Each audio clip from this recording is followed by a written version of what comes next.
இடத்துக்கு போகணுங்கிறதுக்காக இப்படியாங்க டிராம்பலிங்ல குதிக்கிறது? இவரோட உடம்பு சரியான ஸ்டீல் பாடி அப்படின்னு நினைச்சா அதுக்கு பேர் தான் ஸ்டூபிடிட்டி. இந்த பசங்க எதுக்காக இப்படி குதிக்கிறாங்க தெரியுமா? எக்ஸாம்லாம் முடிஞ்சு போச்சான். அதுக்கு என்ன பண்றது, ஓவர் குதுகலாம். இப்ப ஹாலிடே போச்சே,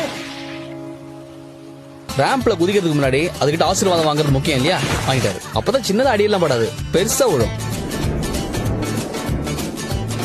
2 முட்டில இருந்து கெட்டியா சவுண்ட் வந்தது. லேடிஸ் அண்ட் ஜென்டில்மேன், நீங்க ஒருத்தர் பேக் ஃபிளிப் அடிக்க வந்திருக்காரு. எங்க ஆள காணோம்? என்ன வந்தவரோட ஸ்கூட்டர் மட்டும் அந்த இடத்துல சுத்துது, வந்தவரை காணோம். எங்க போனாரோ?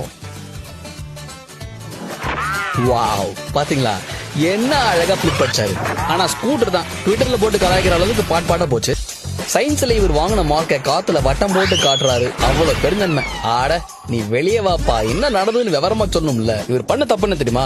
உதிக்கிறதுக்கு முன்னாடியே மல்லாக்கா விட்டத்தை பார்த்ததுதான். இப்படி சாஞ்சுக்கிட்டே ஸ்பின் பண்ணதுனாலதான் உங்களுக்கு வட்ட 0 கிடைத்தது. ஸ்பின்னிங் பண்ணும்போது சாயங்கன்னா ஏதோ கட்டிங் ஷேரிங் பண்றதுக்கு இந்த மாதிரி சாஞ்சா